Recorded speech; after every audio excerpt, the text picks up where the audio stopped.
দাদা আমি চলে এসেছি, আমি সস ফুচকা চ্যালেঞ্জ করতে। সস ফুচকা চ্যালেঞ্জ করতে? হ্যাঁ। বসো বসো বসো বসো বসো। সস ফুচকা চ্যালেঞ্জ, এর আগে কি সস ফুচকা খেয়েছো তুমি? হ্যাঁ। হ্যাঁ, হ্যাঁ। খেয়েছো? বাবা, সস ফুচকা ভালো লাগে? হ্যাঁ। তো তাহলে আজকে হোক সস ফুচকা চ্যালেঞ্জ। কত পিস করে দেবো চ্যালেঞ্জ করতে যাও ফুচকা? 10টা করে। 10টা করে মাত্র? তো চলো 10টা করে আজকে হবে। তো তোমার নামটা বলে দাও। ইব্রাহিম শেখ। আর কোথা থেকে এসেছো?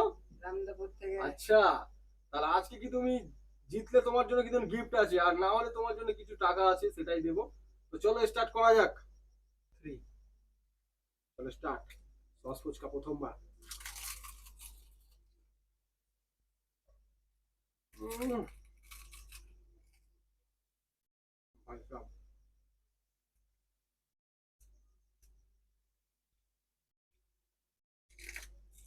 আজকে মনে হচ্ছে আমি গেলাম।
তো তোমরা দেখতেই পাচ্ছ আজকে কিন্তু আমি খেতে পারলাম না।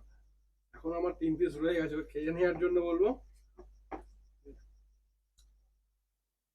সসটা খেতে খুবই অসাধারণ, কারণ আমি মিষ্টিটা এই যে আলুর সঙ্গে একটু ছোলার সঙ্গে ভালো লাগছে না আমার। তো তোমরাও কিন্তু ট্রাই করে দেখতে পারো যে কেমন লাগে।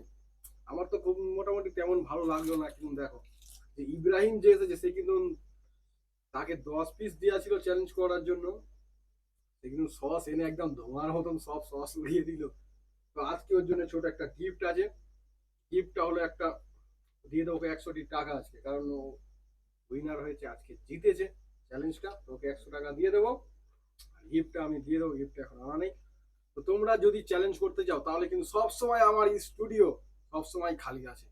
তোমরা যে কোনো জিনিস দিয়ে নতুন নতুন, যেমন আজকে হলো সস ফুচকা সবচাইতে নতুন, এর আগেও আমি কিন্তু সস ফুচকা খাইনি। তো তোমরা এরকমই নতুন নতুন চ্যালেঞ্জ আমার ইউটিউব চ্যানেলে দেখতে পাবে। তো ভিডিওটা ভালো লাগলে লাইক করে দেবে, আর এরকম ধরনের ভিডিও দেখতে হলে তোমরা আমার ইউটিউব চ্যানেলটা অবশ্যই সাবস্ক্রাইব করতে ভুলবে না।